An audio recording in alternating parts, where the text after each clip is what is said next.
Hey everyone, it's Michelle Alexandria coming at you with another video. And how do you like this false, fake enthusiasm I'm trying to exude here?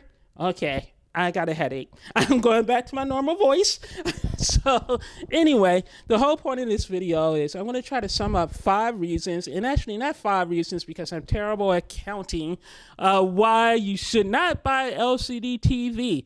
Because there's so many videos from small time attention seeking YouTubers who love to do videos about 5 reasons not to buy OLED TVs and blah blah blah blah. But yet no one would ever be dumb enough to say you should never buy LCD TV for these reasons. So here I am, being dumb enough to say that, and I'm doing this tongue in cheek. I'm not as stupid as these other YouTubers who want to shit on the entire technology just because they read somewhere that people are complaining and it's popular to crap on it. No, I would never say that, but this is why it's so dangerous for people to be this stupid on the internet and to foster this cult of stupidity and ignorance and douchebaggery. So as Best Buy is fond of telling me, I've owned 13 different TVs in the last year, and I returned them all for one reason or the other. And the main reasons why I return TVs are for a couple of reasons. One, blooming, flashlighting, and blooming and flashlighting are my 2 biggest issues. I don't really care about banding all that much, and because I never really see it or notice it, and dirty screen effect is something I never particularly notice as well. But what I do notice is flashlighting, blooming, and light bleed. Those are my 3 biggest issues. And then my other biggest issue with TVs is also UI. User interface is very important to me. So the reasons why you shouldn't buy LCD TVs include really bad blooming.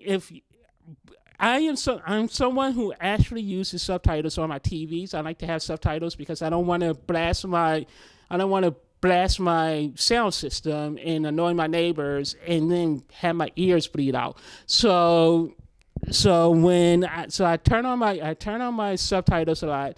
And when I see blooming around the subtitles, and blooming, I may end up getting this stuff wrong, so you're free to correct me in terms of the technical terms. You're free to correct me on that. I don't really care.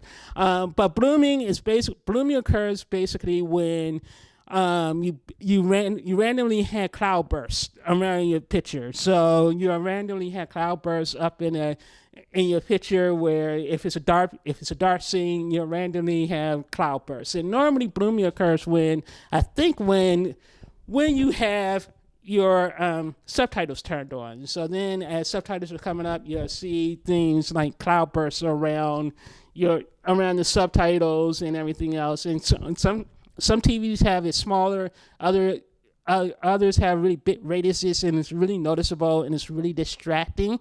And flashlighting, I've had 2 Samsung TVs that had really bad flashlighting. Flashlighting occurs and it normally occurs on edge-lit TVs. So if you're watching a movie like Harry Potter, this happened on my Q6 TV.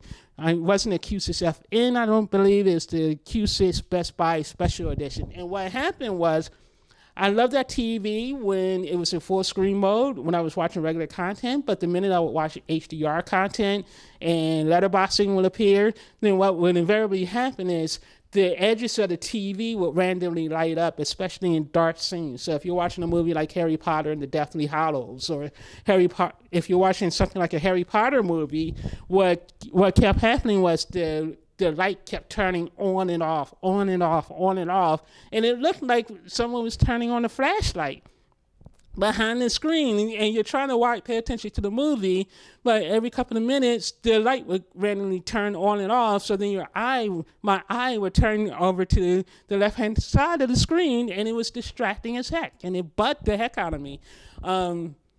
So flashlighting is a really bad issue. It really is. But for some reason, people who review these small-time YouTubers who review LCD TVs just brush that off, and it's like, it's not that big of a problem. You get used to it. And, it's not no big deal. You get used to it. And I'm like, no, no, it's not acceptable. So yeah.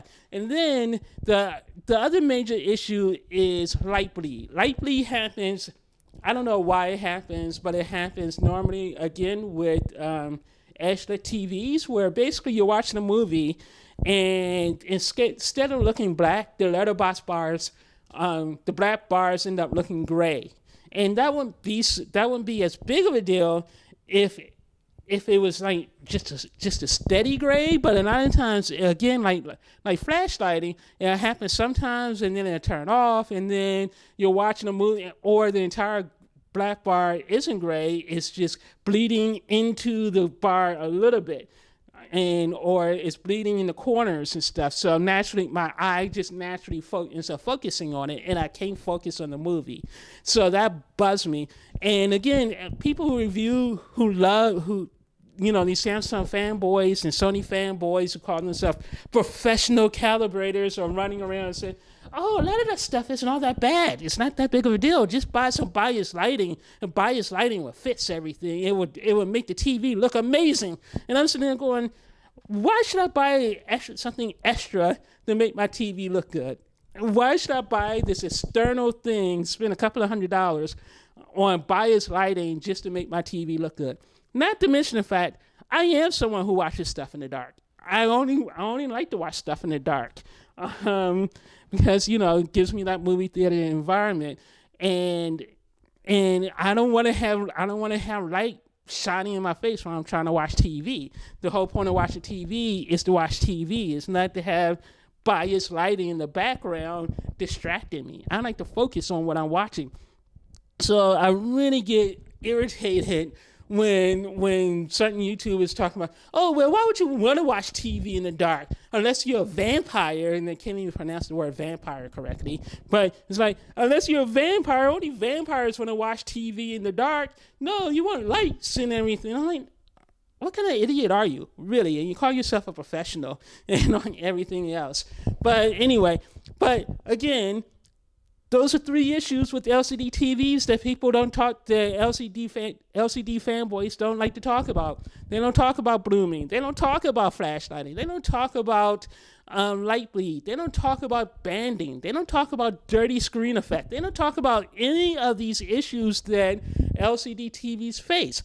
And they never once would tell you that they would never be dumb enough to say that just because a Samsung TV or something that they own may have had those issues and they had to return their TVs, that every single LCD panel in the world is guaranteed to get that issue, or guaranteed to be broken, or don't worry, in a few years you're going to get light bleeding. Don't even get me started on bad firmware update. These same so-called professional TV reviewers and calibrators constantly complain about firmware breaking their TVs, but somehow only OLED TVs are bad. And you notice I went this entire video without even mentioning OLED TVs once. And I bet you there will be at least 20 comments on this video with people bitching about OLEDs and bitching about burning on OLEDs and everything else, but totally ignoring everything that's wrong with LCD TVs. You watch. And I'm going to end up deleting a lot of those comments because I'm so fed up and I'm over it. I'm sick of it. I'm sick to death of dealing with fanboys and idiots who only want to trash one thing and never mention the flaws with the thing that they like. And I'm just done. Your comments will be deleted and banned. So unless you stay on topic and actually talk about LCD TVs and what the video is actually about, then I'm gonna ban you because I don't give a crap. Take your hate to somewhere else. So anyway, that's it. Talk to you guys later. Bye.